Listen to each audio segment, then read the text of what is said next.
आज हम एक ऐसी सच्ची लगन की कहानी सुनेंगे जिसने नामुमकिन को मुमकिन कर दिखाया। ये कहानी एक ऐसे लड़के की है जिसने सच में रेगिस्तान में उम्मीद के फूल खिला दिए। अक्सर सुना है ना कि अगर इंसान कुछ ठान ले तो वो रेगिस्तान में भी सपनों की नदियां बहा सकता है। सुनने में शायद थोड़ा फिल्मी लगता है, लेकिन आज हम एक ऐसे ही इंसान की कहानी जानेंगे जिसने इस कहावत को हकीकत बना दिया। तो चलिए शुरू करते हैं। ये कहानी है नवलगढ़ के इरफान की।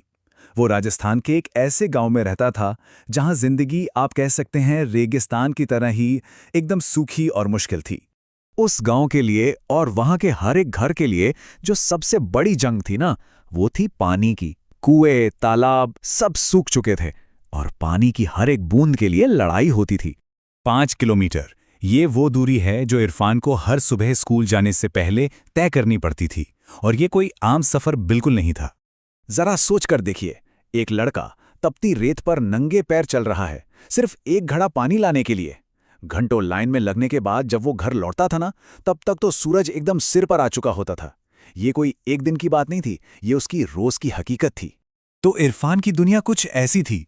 उम्र थी 16 साल, घर था मिट्टी और टाट से बना एक कमरा, और स्कूल की यूनिफॉर्म, वो भी सिर्फ एक जो फटी हुई थी।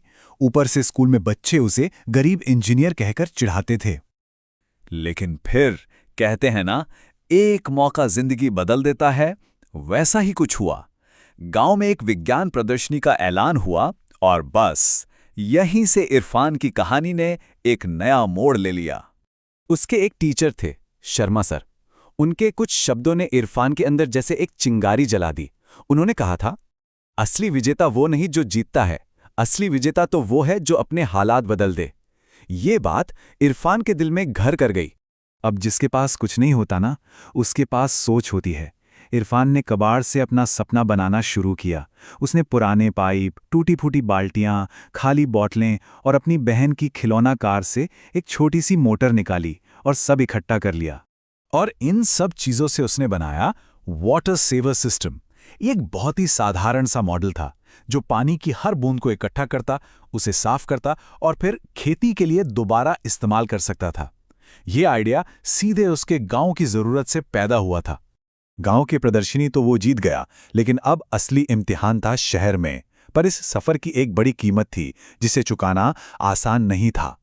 उसकी मां ने अपनी छोटी सी चांदी की पायल गिरवी रख दी ताकि वो बस का किराया भर सके, और जाते वक्त उससे सिर्फ एक बात कही, बेटा तू सिर्फ अपना नहीं, पूरे गांव का सपना लेकर जा रहा है।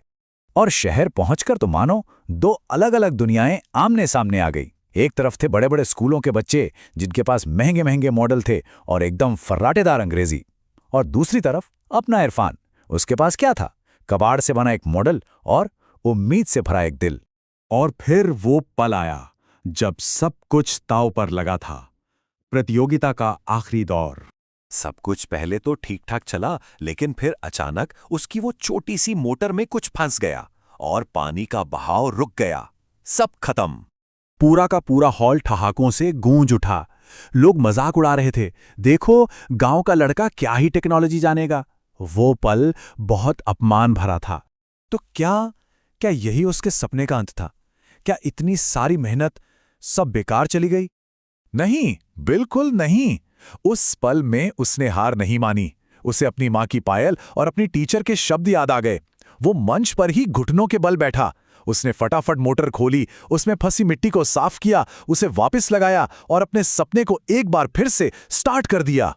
और यकीन मानिए, जैसे कोई जादू हुआ हो, मॉडल फिर से चल पड़ा। जो हॉल कुछ देर पहले हंस रहा था, अब तालियों की गड़गड़ाहट से गूंज रहा था।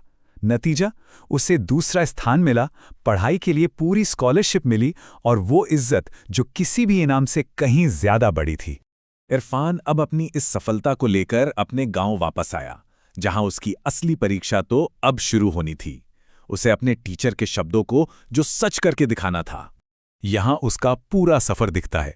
बचपन में पानी के लिए मीलों चलना, फिर विज्ञान मेले का चैंपियन बनना, कॉलेज के दिनों में गांव के बच्चों का टीचर बनना, और आज वो अफसर बनना जिसने अपने गांव की प्यास हमेशा के लिए बुझा दी। उसने गांव के बच्चों के लिए मुफ्त में साइंस और इंग्लिश की क्लास शुरू की। सरकारी अफसर बनने के बाद गांव में पानी के बड़े बड़े टैंक, नई पाइपलाइनें और रेन वाटर हार्वेस्टिंग सिस्टम लगवाएं। एक वक्त में नवलगढ़ को प्यासा गांव कहते थे और आज वो एक मिसाल बन चुका है। तो इरफान की इस कहानी से जो आखिरी और सबसे ज़रूरी सबक मिलता है वो क्या है? ये एक उम्मीद की नदी की तरह है।